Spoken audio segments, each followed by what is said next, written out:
We're back Saturday morning. Thank you for showing up and tuning in. We appreciate that.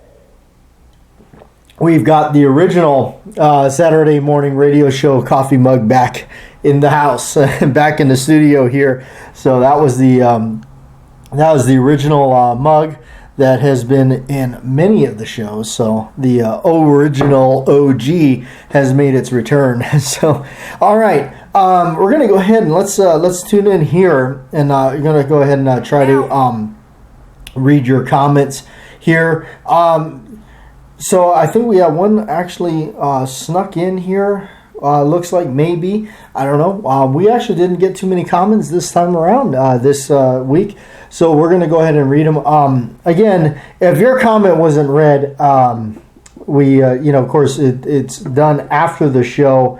The taping of the show or whatnot. So I had the question before, well, how do we get in there so that their comment will get read?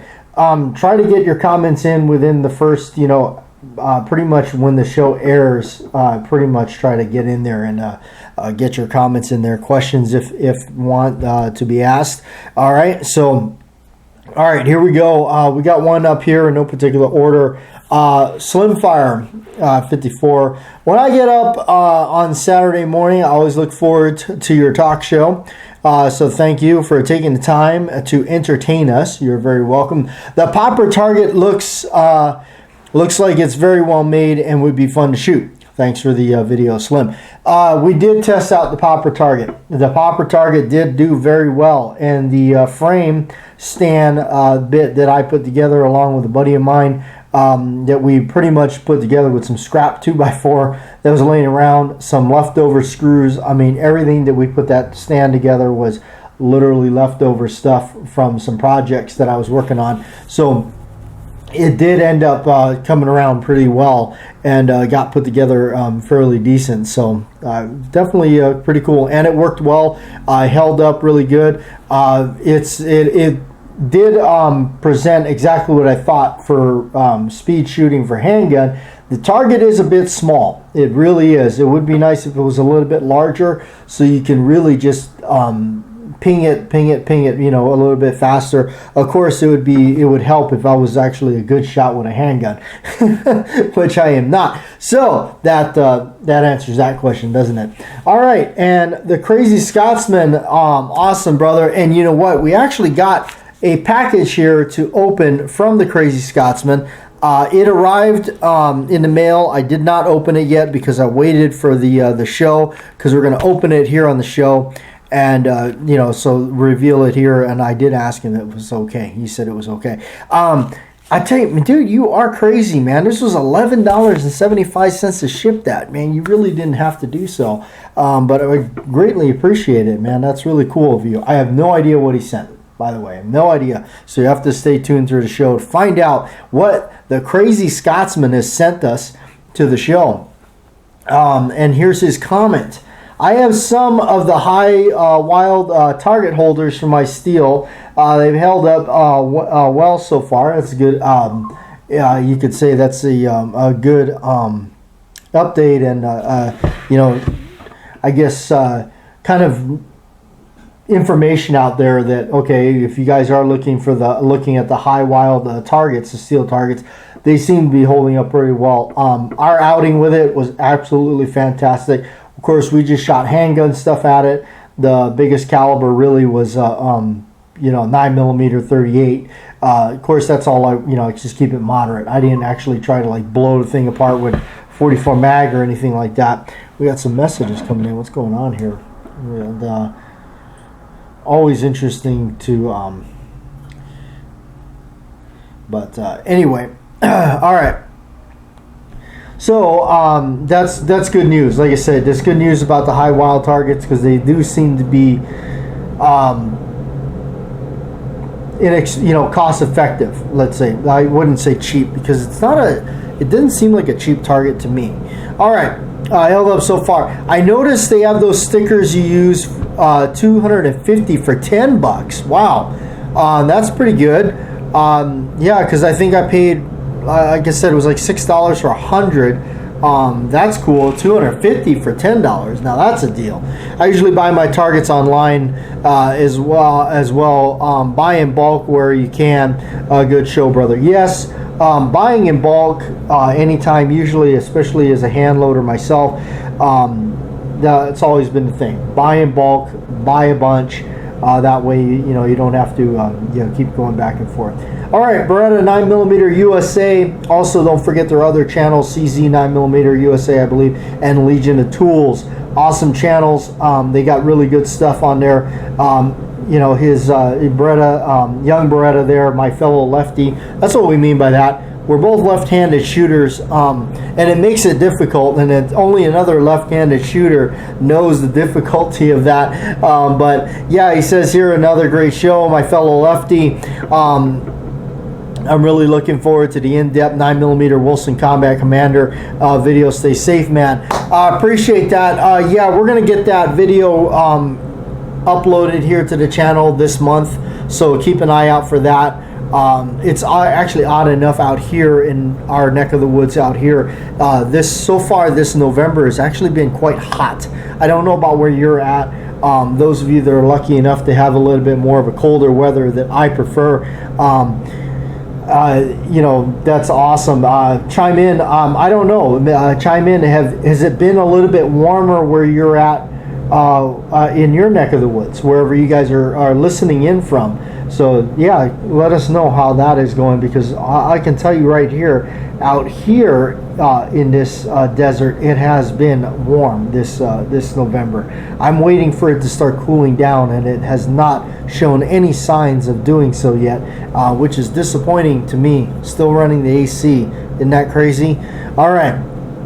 Also, Beretta 9mm USA, guys, it was awesome because I was just starting to look for. I was looking at a video on the Springfield Armory operator, and you guys did a really good job on an in-depth video on those 1911s by Springfield Armory that I was really curious about, and I was also really curious about what the that one called the Emissary is all about.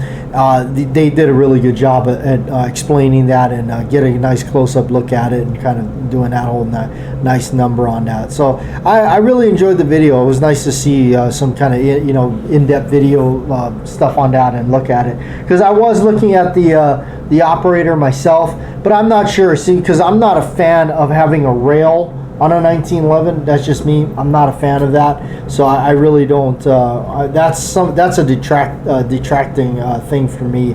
I'm not. That's something that's keeping me from doing that. So I guess still on the lookout for any. I've gotten really picky on what I pick up lately or what I spend money on and purchase. So it takes a lot more time for me to want to buy something now.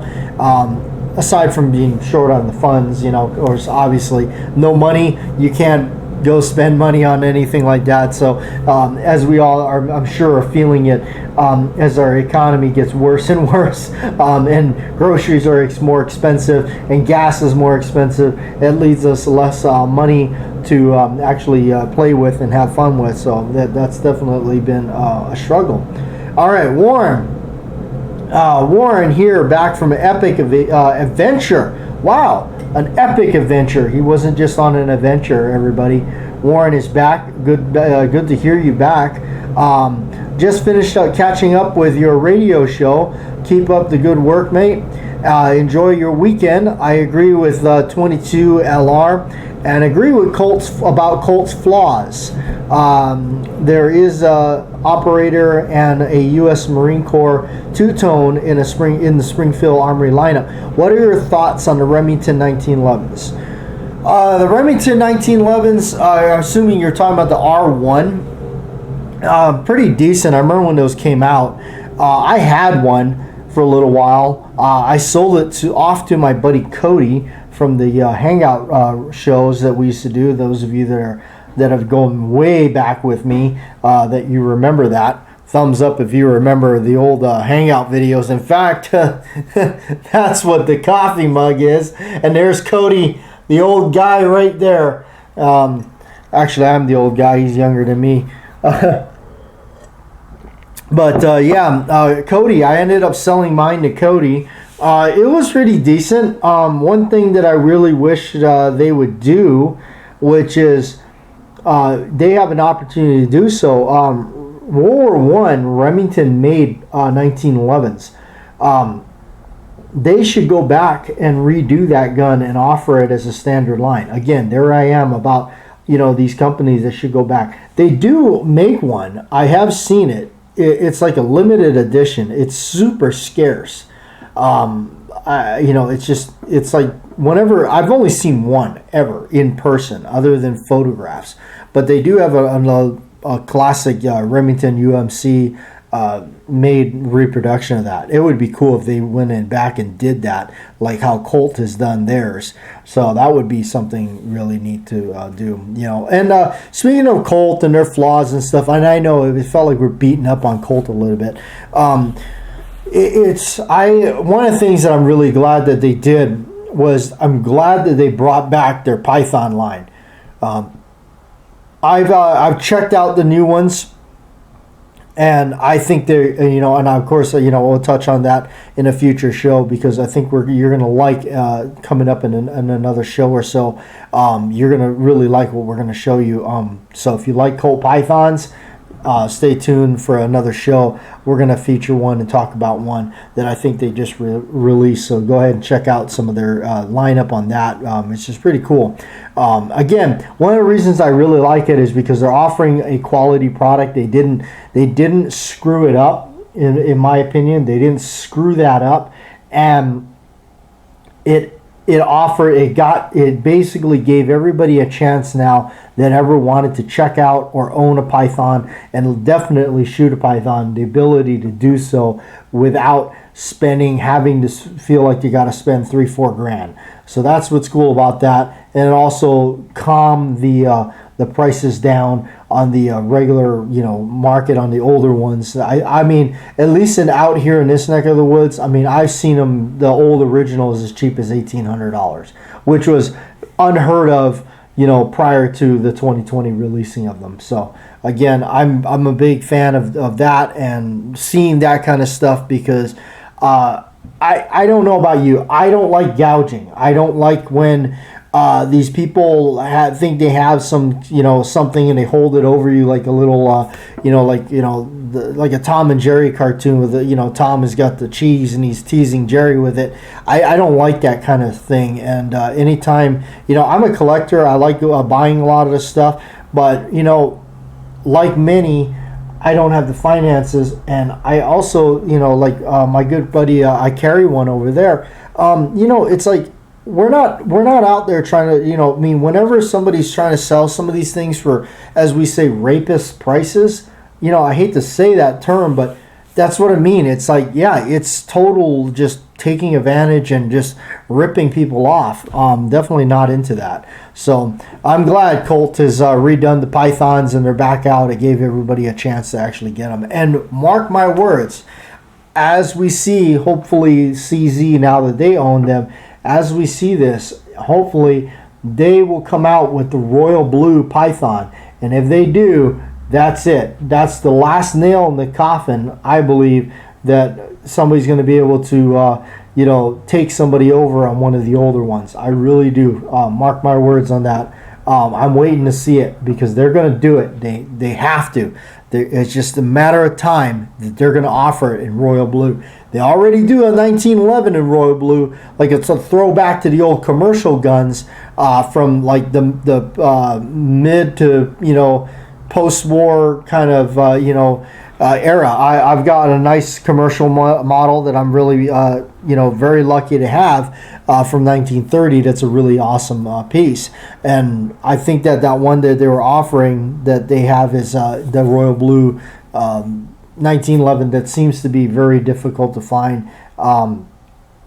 Is out there, and they did do a nice job at it. And if I ever could get my hands on one, I might have to get one. All right, just to have it.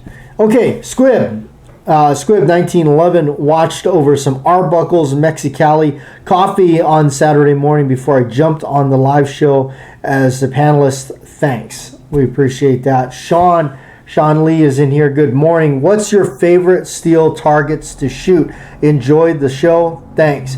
My favorite steel targets to shoot are the plate racks. I always love that. I went to many matches, or not official matches, but just, half-assed put together matches that they would throw together. And I love just the falling plates. I really do. And they had the ones where you can pull the cord and it'll set them back up, which is the ultimate. Any of those knockdown targets. My friend, my dear friend of mine, I carry one. He's got the knockdown targets. I love those. Those are great. I don't like setting them up, but I definitely like knocking them down. So yeah, that would be that. And then of course Squib Lift says thumbs up there, and that's, I believe, is this other channel. So all right. So anyway, we are going to go ahead and talk about some collector stuff here. We got that, and before we do that, you know what? Mail call time. Yes, Crazy Scotsman send us something. So let's see what the Crazy Scotsman has sent us. We're going to go ahead and open it up.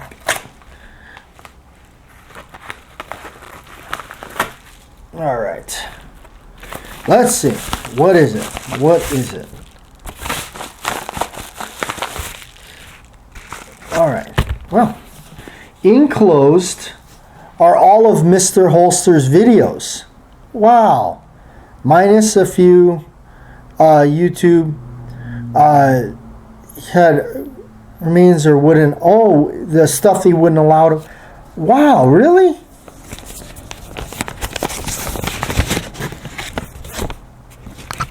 Wow, that is really cool. Wow. Now that is really neat. The fact that you were able to do that. So what he has included is all of Mr. Holster's videos right here. Now that is cool. I am going to have to share this with I Carry One. I'm sure he would like to get a copy of this. And I'm sure you don't mind if I do so. Wow, that is really cool. That's the thing about YouTube and what we were able to do. And I think the biggest reward for us all here, as I drop this thing on the studio floor here, one of the things that I think is so neat that we were able to do is share stuff that getting to know people. Even though I've never met Mr. Holster in person, I never got the opportunity to do so. I discovered him really randomly through YouTube. I did, I tell you, that man. I mean, he could make you laugh no matter what. Extraordinary in talent in making these videos. His shows were like, it takes a lot these days, to stand out. I really do. I think on this YouTube network, it is so difficult to stand out. And man, he shined bright because his videos were just, he kept you engaged. He is the king of a lot of this kind of stuff. And one thing about him was he was so 100% genuine. What you saw was what you got. The guy laughed to the end. That is amazing. I mean, he did a lot of really cool videos and stuff. So that's really cool. Thank you very much. I appreciate that. That is really awesome. I will cherish that and actually, watch them. I mean, he was just a really awesome individual. Really cool. And I actually have he sent me, I'll go and get it, and I'll bring it out for the show. He actually sent me a package. And I've always cherished it, and that's too. I know you were asking me if I had wanted to get one of his firearms or whatnot, and it was like I didn't want to. He had already gifted me these knives, and I wasn't I didn't want to I'm really hard with what I'm getting at is what I'm really hard with sentimental stuff because I'm so protective over the stuff. So I have a knife that he sent me. It's a bird knife, and also some shell casings that were from Tom Selleck's rifle that he had collected when he went out to, I believe, gun sight or something with him. So I have some really cool stuff from Mr. Holster that, you know, he sent me. And you know what? And also for what you did, Scotsman, and what you were able to put together, and that shirt that was sent around, and the privilege and honor I had of signing my name on the shirt was really awesome. That was really cool, you know. And of course, my friend, I carry one for liaison on that one, and getting me access to it and everything like that, and of course helping me out with a lot of other things, especially here on YouTube. But yeah, you know, there's a lot of really cool people that we meet on here that I feel is, you know, we're able to, you know, get other people out there, other channels, and I don't watch a whole lot of gun channels. I'll be honest with you right now. I just don't. There's a lot of people I watch that are comedy related stuff. There's a couple that out of England that I was watching. They used to do a lot of stuff, but they stopped, and I think it's because she had a baby, but it was kind of sad that they didn't get the recognition that they should have got, because really funny people, really funny people. There was a lot of stuff. You know, there was a guy that used to do videos. His name is the Angry Grandpa. I don't know how many of you remember or even know of him. Maybe some of you do. That guy his videos were intense. I remember the first ones that came out. I discovered him randomly by seeing him open a can of Surströmming, and if you don't know what Surströmming is, go look that up and you'll be appalled. I watched him open a can of that in his house as a prank that was pulled on him. Of course, he doesn't react very well to that, and kind of gets to get upset would be putting it mildly. But anyway, he used to do this thing called Mailbag Monday, and when I was living on the island, I sent him a full package of all kinds of stuff from the island, and I sent it to him, and there was some stuff in there for his son's girlfriend, and all that. And that guy opened it on camera and shared it, you know. And I thought, wow, that was so cool, you know. And you know, what a talented guy. And you know what, they gained a heck of a following on there, and well deserved. And you know, it changed his life and changed everything for him. And I tell you, when he passed away, you know, it felt like, for me, like a family member passed away. And here it is. I've never even met him. Don't even know who, you know, never met him in person. But yet, you know, the magic of these videos and being able to, you know, get back and forth with each other in it, you know, and you know, doing this collector's radio thing, you know, and reading your comments is a big, you know, it's big for me. It's big. I mean, you know, it means a lot because it shows me something that I created. This YouTube channel, and created the Batjack JW channel and all that, and you know, I just didn't think it would do what it did. No idea that it would actually have the following that, you know, all of you that are subscribed. Never thought it would do that. I really didn't. It was such a I remember when I hit like 20-30 subscribers, I couldn't believe it. I just was like, wow, people actually like the videos that I made. So that was, to me, it was extraordinary. And then to think now, looking at it, looking at the numbers it got, some of the videos and the numbers that they've hit, I'm speechless. No, I like, you know, it's amazing. So thank you. I appreciate it. And, you know, there's a lot of us out there that are really great content creators, a lot better than I could ever be. You know, there's so many people out there. You know, my buddy over there, Gun Enthusiast, you know, great stuff that he's doing. You know, Trees Are Blowing. I mean, just to name just a couple, you know, I can't, you know, there's so many. And then unfortunately so many that aren't around anymore, either because they sadly passed away, like Mr. Holster, or they just don't make videos anymore. They don't have the time or what it could be. And I totally understand that making time to do a lot of these is quite a bit. You know, it's more than just getting the camera out and filming and everything. Trying to get the things to be halfway decent, audio, visual, you know, lighting, all that kind of stuff. And then, you know, getting the video prepared and then edited and done up properly and everything. So there's that. So anyway, this topic this time around is about, you know, as sticking with the theme of the actual show, collector's radio. Having knowledge on stuff if you're collecting. Great piece right here. Browning High Power.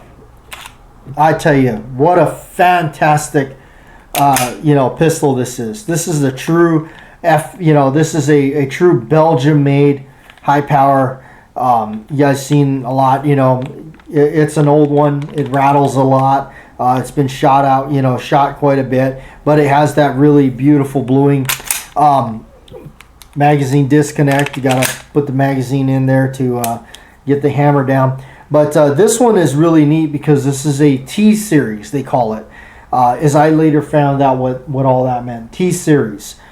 This is a all Belgium made, not you know, made in Belgium, assembled in Portugal as you would see some of the other ones. No, this one's got that real nice inky blue kind of finish, like a Python, like an old school Python. This one, of course, has a little bit of wear and character to it, that, you know, which is fine. It's a shooter, and it's got the red backs, meaning the grips on the other side are red. You can look through the magazine well, and you can see it.